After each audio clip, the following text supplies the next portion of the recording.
Hi, my name's Terry Hansen. I'm the founder of the Hansen University and the creator of the Max Value Selling System. It's good to be with you. Thanks for taking a couple of minutes out of your busy day to check in on this video. I want to share with you a couple of tips that you can use to motivate and energize your either yourself or your sales people that you might manage and oversee, and help enable them and encourage them to reach their brand new sales revenue goals for this brand new year. You know, there's a funny phenomenon in business that towards the end of every year or beginning of every year, we sit down as an executive team and we set new revenue goals for the company. And of course, those revenue goals trickle down to what are we going to do and what are we going to do differently to hit our goals this year. And some companies get very clear and specific on what their goals are. Other companies are less clear, and they just know they want to increase by maybe X% or something like that. But we typically think as managers and leaders that these conversations are exciting and invigorating and energizing to sales professionals or account executives or whatever. And the opposite is actually true. Why is that? Because we work our rear ends off, if you will, during the previous year, and we hit a certain sales revenue mark, right? And then when the executive team bumped that up by 10, 20, 30, 40%, and our new sales revenue numbers goal for the year is way up here, all we can look at is, gosh, I busted my rear end last year. How much more am I going to have to sacrifice? How much more blood and sweat and tears am I going to have to crank out in order to hit this new number? It can be demoralizing, frustrating, depressing. So what can we as leaders do to invigorate and energize and motivate, but more than that, just enable and help our sales professionals, salespeople reach their goals this year? Let me share with you 3 keys that make a huge difference to help us as salespeople actually reach our goals, okay?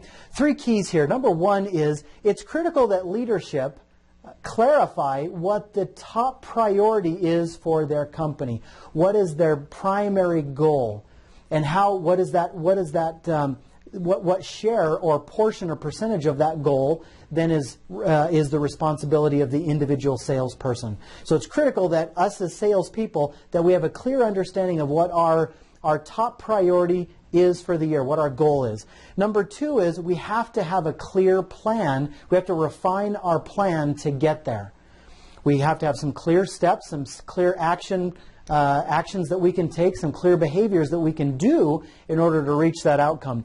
But number 3 is we have to identify what we must change, either in the organization or individually as salespeople. Plans are the world's easiest things to derail. Just because we have a map doesn't mean we're going to get lost. Just because we have a strategy doesn't mean it's going to get railroaded and thrown out the window. So I want to chat with you a little bit about, maybe kind of run through a little bit of an example, and then talk about this number 3, because that's really, at the end of the day, where the most good is done and where things really come into play. Let's pretend that me as a salesperson, let's say the company has a revenue goal of $10 million or something like that, right, for the year, and that really is our top priority as a company.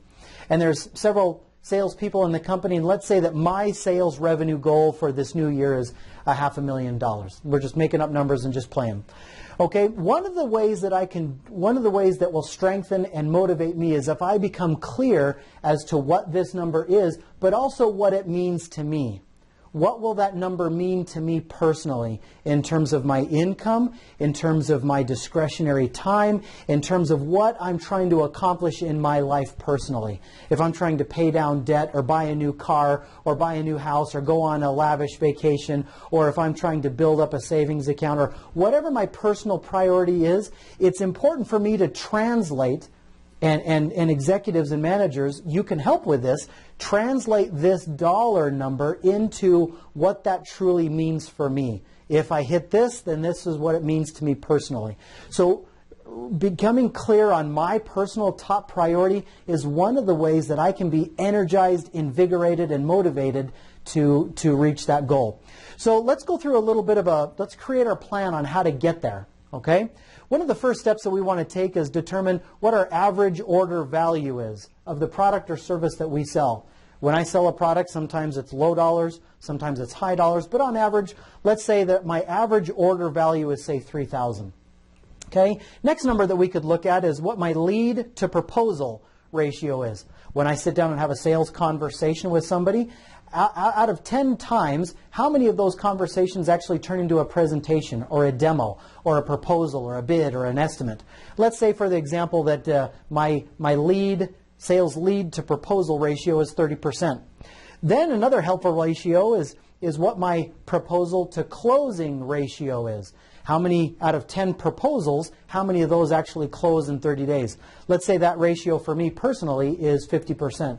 Well, using some of these ratios, and in order to build a good solid plan to help me get my $500,000 for the year, I can do some quick calculations and determine 500,000 divided by 3,000 is I need to sell 167 sales. I need to have 167 sales per year. Or if I divide by 12, that means I just need to have 14 sales per month. And I can use these same ratios to determine, all right, if I need to have 14 sales per month, how many proposals would I need to send out or demos would I need to have in order for me to close 14 sales? And using the 30% ratio, I can calculate I would need to have 28 proposals sent out every single month. Well, if I'm going to send out 28 proposals, how many sales conversations might I need? I can use this ratio and come up with 93 sales conversations or appointments every single month that I need to have. Well, if I divide that by 4 weeks in a month, I know that I need to have 23 sales conversations or 23 appointments, sales appointments every single week. Now, dividing that by 5, that tells me that I need to have 4 sales appointments every single day in order for me to hit my $500,000. This is the equivalent of basically a sales plan. Very few companies take the time to work with their sales executives, salespeople, to help them refine what their sales plan is. And what I can share with you is knowing this number is tremendously empowering for us as salespeople. It helps us know what we need to, when we wake up and walk into the office, what my number one top priority is. I need to do 2 things. I need to schedule 4 appointments with my ideal clients for some time in the future. But then I also today, if I've done my job previously, I should be attending and participating in 4 sales conversations today in order to hit my goal. We can use math, we can use science, we can use statistics, we can use ratios and numbers to scientifically and mathematically calculate exactly how many phone calls, emails, social media contacts, events, how many conversations, proposals we need to have in order to close what we need to close at the ratio that we do to hit our sales goals. This is easy stuff. But when we take the time to actually go through the math, it becomes super empowering for salespeople to know this number. So I want to emphasize and kind of reiterate and just put an exclamation point on how important it is to do, number one, clarify what the top priority is for the company and what my share or responsibility for that company goal is. Knowing this number specifically, very empowering.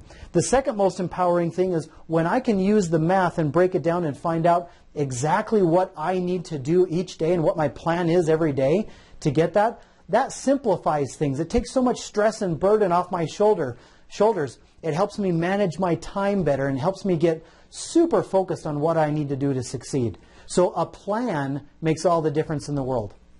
So that's the second thing. The third thing that we talked about was identifying what changes will need to take place in order for me, frankly, to be successful at this plan. Just because I know what to do, just because I know how to do it, doesn't mean that I'm not going to get slammed or that my habits and routines and behaviors are going to sabotage me. I want to suggest 12 different areas that you can use, 12 different areas to, think about that you can change or modify or tweak in order to, say in this example, be successful at scheduling 4 appointments every day and attending 4 appointments every single day. So there's 12 categories. You might take a minute and write these down if it seems to make sense for you. So the first is, in terms of just regular old sales time management, what kinds of software tools could I maybe use more effectively to schedule my day? Or what sort of How could I complete my administrative tasks that don't really generate any revenue for me? How can I complete those at the end of my day? So from a time management perspective, what could I change or tweak in order to increase the likelihood that I'm going to schedule more appointments? Another area to change or tweak, number 2 area, is your sales activity. Is there a way that I could make more phone calls or schedule more appointments during my day? Or is there a way that I could send out fewer shotgun proposals or boilerplate proposals to unqualified sales prospects? Can I increase my sales volume or decrease the non-productive stuff? Another area to consider changing is actually your mindset, the fears that we naturally have as human beings. Is there a way that I can schedule my hard or boring or kind of scary, uncomfortable tasks at the beginning of the day when I'm fresh and invigorated? Is there a way that I can review my weekly and monthly goals a little bit more frequently to keep myself focused on my long term and my ideal? So that's another area to consider tweaking or changing.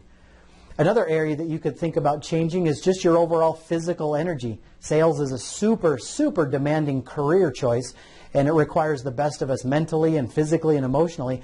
But what could be changed physically to give me more energy? Could I get some more exercise? Could I eat better? Could I decrease the amount of coffee and energy drinks that I have to use to prop me up physically? Another area to think about changing is your skill development, your sales skill development. Could you take a selling skills assessment to determine where you're strong, but also where you're weak and what you would need to improve upon? Could you spend more time role-playing and practicing through improvisations with other people to help develop and strengthen your selling skills? Another area to think about when it comes to changing and modifying your routines and your behavior to increase the likelihood that you'll actually be successful working your plan, and that is, how could I boost my motivation? Could I mentally treat my sales job as a personal quest or mission to fulfill my larger vision of myself?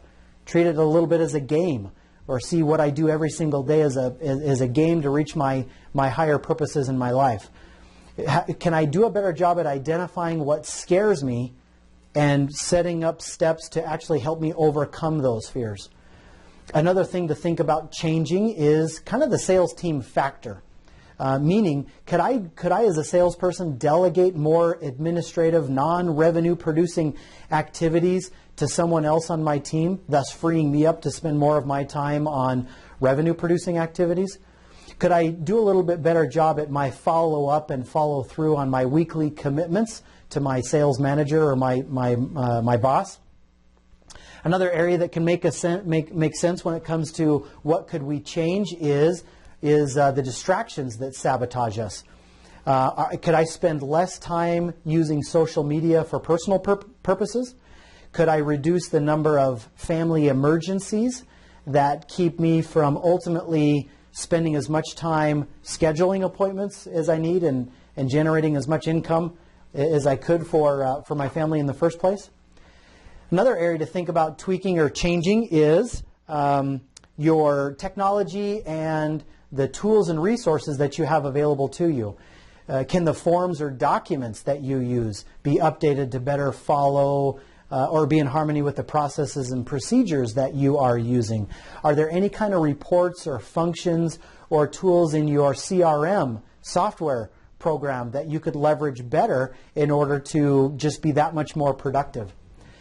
2 more areas to think about that could be changed or modified in your environment in order to help you actually work your plan to get your goal, and that would be just overall education and training. Are there additional products and services that you could learn more about? Could you better understand your own company's competitive advantages and then be more consistent at using those in your sales conversations? And could you spend more time, or at least a little extra time, informally surveying your customers to really know what their problems and issues and challenges are? Last but not least, when it comes to our prospects and our clients, that's another area that we could maybe change or modify. Could you schedule more appointments with your past clients or inactive clients? Could you schedule more time developing leads in a brand new industry or a different segment of the marketplace than what you're used to? So I give you several suggestions. These have been 12 areas that you can look at to making some changes in. But one of the greatest pitfalls that I see is it can be easy to identify and clarify your top priority, and certainly easier still to identify what your plan is to reach that. But sometimes we don't take that extra step, which can make all the difference in the world, to identify what changes need to happen with regard to our sales activity, our time management, the tools and resources that we have available to us, to our environment, to our team, our motivation, distractions, all of these things. What can we change to increase the likelihood that we'll actually be successful working that plan?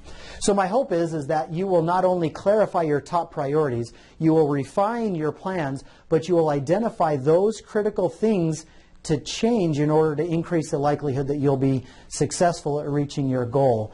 And you can also use these things as a great opportunity to serve as an accountability partner to your salespeople to help them succeed. It's great to be with you. Again, my name is Terry Hansen. I hope that some of the things that we have talked about have made a difference to you and have helped you think about what you could do to really enable and motivate you as a salesperson, or you as a business owner or entrepreneur, or those salespeople that you manage, to help them reach their goals. If you'd like to join us on one of our weekly sales training sessions, we cover the fundamentals of professional sales training, or fundamentals of professional selling. Love to invite you to join us. You can go to terryhansen.eventbrite.com. Again, that's terryhansen.eventbrite.com. There'll be a link down below for you to click, and you can RSVP or register there to join us on one of our weekly sales trainings where we focus more in depth on this very topic. So until we meet again, I hope you continue to sell well and build value, do things that matter, and really make a difference for your clients. Take good care, and we'll see you on the next time.